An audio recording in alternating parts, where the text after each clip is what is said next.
Sheriff's office, come out to the sound of my voice with your hands up. Oh, my mom had a gun, and he went after her. Now what are you doing in my house? They got it. I don't know what happened. It's unknown where the male suspect is. He's possibly armed. Well, he had a couple knives, and he said that I'll hit you or I'll stab you. And we made it halfway. I heard a gunshot. She's been killed. 2 Arizona college students watch their worst fears come true when a masked intruder breaks into their home in the middle of the night. By the time the cops arrive, the suspect has vanished, leaving behind an arsenal of strange weapons and the woman he senselessly killed. Police must be ready for anything, but even they aren't prepared for the shocking video the victims filmed only moments before the shooting. It's just past midnight on October 3, 2017, when a young woman named Alexa from Concho, Arizona, calls 911 to report a home invasion in progress. 911, where's your emergency? Hi, I have an intruder in my house. Come there. And he's still there? He is still here. He has 3 knives, a utility tool, and a hockey stick. Came in and wanted our car keys. I persistently said no. I never hit him. He did hit me. Where is he now? My mom has him at the front door. The call is bizarre, and it only gets weirder as Alexa calmly describes the intruder, who's apparently standing only a few feet away. Has a mask on. He is about 5'6", 5'5". What does the mask look like? It's black. It only covers it.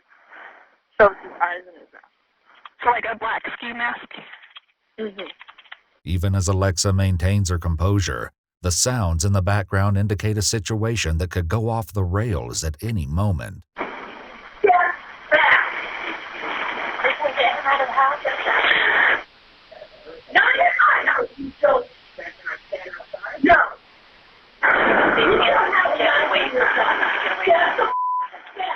Okay.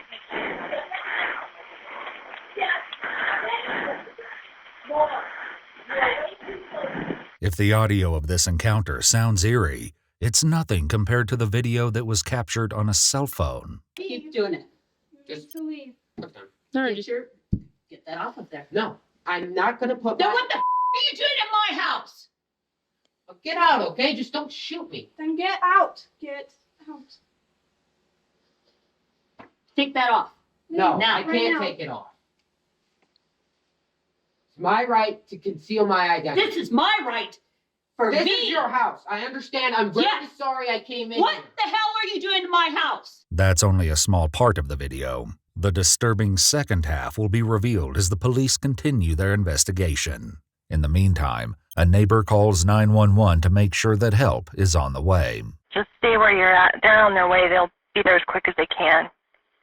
God, it better be fast. He's got her by knife point. Yeah, I know. And she's got a gun. Oh, she's got a gun? This is news to the dispatcher, and it instantly changes the dynamic of this dangerous situation. This is made crystal clear as a dispatcher and an operator from the sheriff's department call back, urging Alexa and her mother to step away from the intruder. Eventually, 18 minutes since the initial 911 call, the operator calls back one more time. Alexa? Alexa? This is Melissa from the county. What's going on? My mom had a gun, and he went after her and got it. I don't know what happened. Did he shoot your mom? I don't know. Is anybody injured? I don't know. We ran, and we went across the street at our neighbor's house, and I don't know what happened. Where's your mom? She's in the house. I don't know if she got shot or anything. In my house. Yeah. Your mom still, is the suspect still there? I don't know. I honestly have no idea. We heard a gunshot when we were leaving the house. And she told us to run.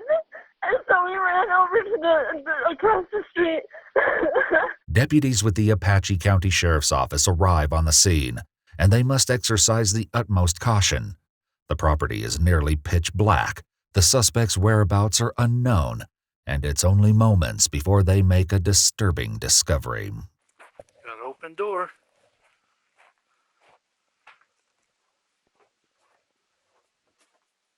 Sheriff's office. Oh, patch 23-582. We got a female with a head wound.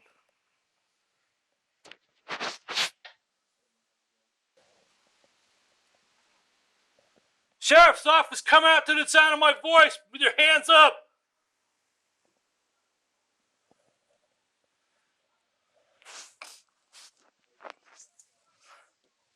Patch 23, I couldn't copy your last. It's unknown where the male suspect is. He's possibly armed. Start waking up some more people and getting some more units out here. Start calling District 1. The police will wait for backup before breaching the house, but though that may be the cautious choice, it doesn't guarantee their safety. The only thing I do not like, I'll be honest with you, is we don't know if this guy's back behind us. Yeah, that's why. Yes, there is.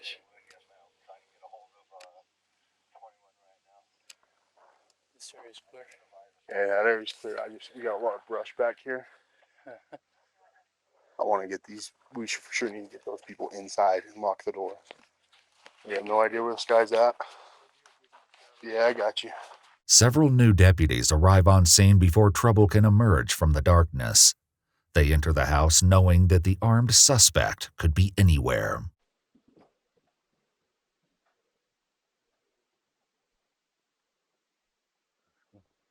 Bathroom to the left.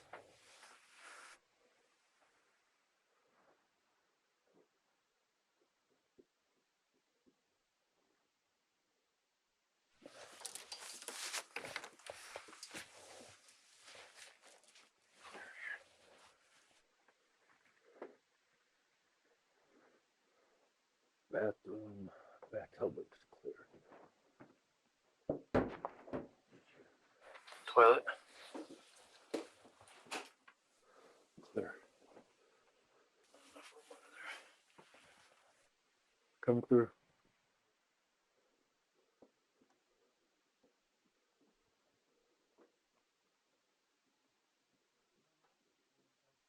So, house is clear. There's another house. There are two houses on this property. This one, where 18-year-old Alexa and her roommate Larissa live together, and a larger one, where until tonight, Alexa's mom, Terry Lynn Collins, lived with her husband and their 14-year-old son. This house is part of this house property. 14-year-old boy's over there. The two daughters that live here are over there. Okay. Nobody knows she's 901. I would say yes. She took one right between the eyes. It almost looks execution style. The suddenness with which this home invasion turned deadly serious is shocking, and the peculiar assortment of weapons left behind only adds to the madness. But it's something bizarre that the 911 dispatcher said that the officers now remember in vivid detail. We don't know where the gun's at. I see a hole across the street over this little house over here. Because he kept saying, I'm 19, I got blue eyes, I'm 19, I got blue eyes, I guess. Are the police looking for a suspect that fits that description, or was this a ploy on his part to confuse any witnesses he left at the scene? Hoping to get more information, police speak to the neighbor across the street. Ma'am, we're working this right now. I'm Sergeant DiMatteo. How old are the kids? Okay. And there's a 14-year-old in there by himself. Yes, ma'am. Her husband's on his way. He's at the airport right now. In Sholo Airport? No, somebody's Oh. flying him up. Okay, we don't know where this guy is. That's why we don't want nobody else there. I know. My husband's with me. Okay. If you could just go back inside, we'll be over and talk to everybody in just a little bit. Okay. The deputies do a brief search of the outer property, but there remains no sign of the suspect. They come back to Barbara's house to conduct an interview with 18-year-old Alexa. Ladies, hang up your phones. Hang up your phones. This is the daughter. Can I talk to They you? want to talk to you, honey. You can do it. I can't answer any questions right now. I need to ask you some questions because we need the description of the guy so we can start trying to locate him. Okay. 5'6", white, hazel eyes. About 19. He said he was younger, but I'm not sure. Go into another room until we're done, because I don't want to. I want to get separate things. What exactly happened? How did this start? Well, I was in bed. Okay. And then Which bedroom is yours? the one next to the living room, next to the couch. Okay. Can I just ask if she's alive? I can't answer any questions. I need you to answer mine. Please. She's not. No. I'm sorry.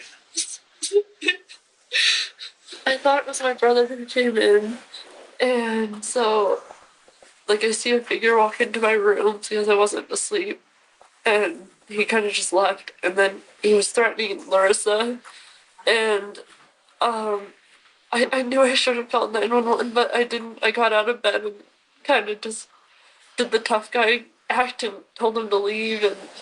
When you threatened Melissa, what did he say?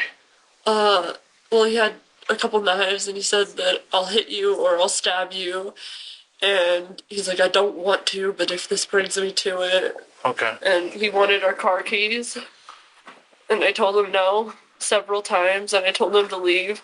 Alexa texted her mom, who rushed to the trailer with a gun, a situation that soon spiraled out of control. What kind of gun did your mom have?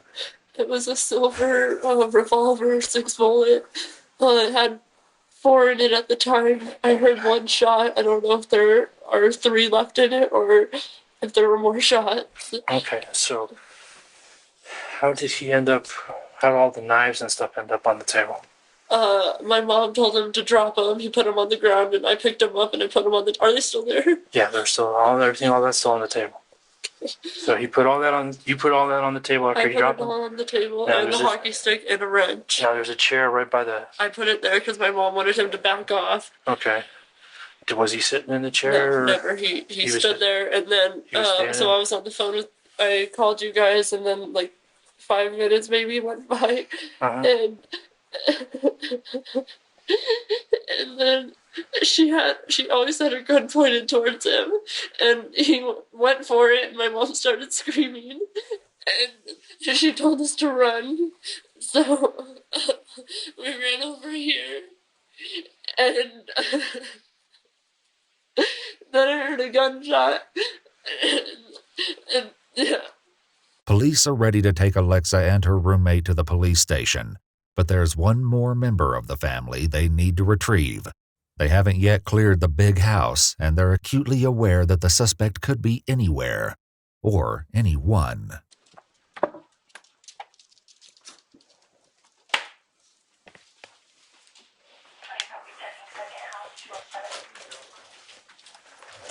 You got that? I'll put it here.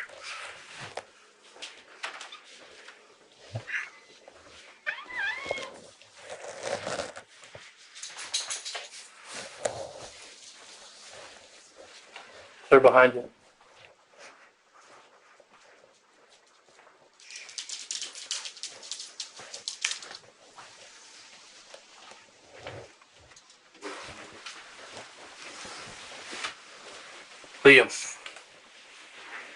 Liam, my name's Deputy Dodge. I'm in the sheriff's office. I need you to come with me right now. Come with me now. Grab a shirt, put some clothes on. We'll explain more in a minute. I need you to come with me right now.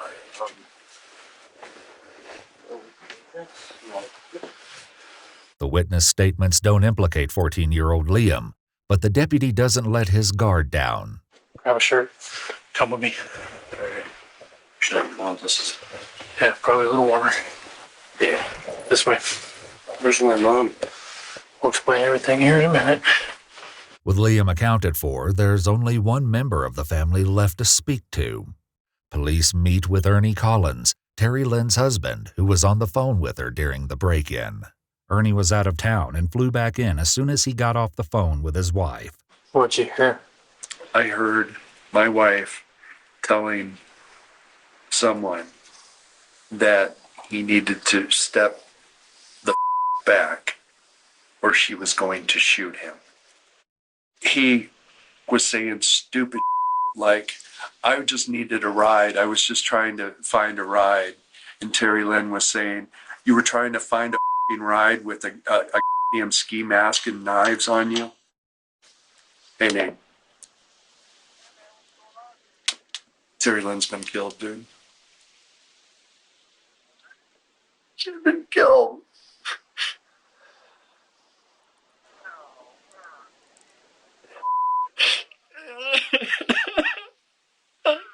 No, dude. While at the station, the deputies continue to question Alexa and Larissa, looking for any clues that might get them a step closer to finding Terry Lynn's killer. I asked him to leave many, many times. He said no. He gave me a sob story that he's been living out in the woods for like 5 years or 4 years, and that he left his parents' house at the age of 15, and the knives were his dad's. He's been living out. He doesn't have a home, no car, locked, I guess. Police can hardly comprehend an intruder who would offer this much detail about his life while still at the scene of the crime. But if they think what they've heard so far is strange, Larissa gives them something that will add a bizarre new layer to this unbelievable story. Yeah, I have the video trying to call me. Show me the video. The video taken of the suspect that night is as peculiar as it is harrowing. Terry Lynn is seen holding the intruder at gunpoint, seemingly without fear, not knowing that these would be the last few minutes of her life. What the hell are you doing in my house? He wanted I to just take our needed a cars. ride. I just needed You're a gonna take ride their out of cars? here. At first, I thought I would just borrow the car and leave it in Phoenix at a parking garage Oh, so I could get it. I don't think so. But I know. That's what I said. They disagreed too. So they were saying that they would give me a ride. No, don't call the cops. Please don't call the cops. Okay, I'm leaving. I'm No, leaving. you are not. I'll go out the back door. No, No. No. Please just let me go, okay? No. You Boy. picked the wrong house, buddy boy. Did you already dial? Yes, I did. Okay, you dialed.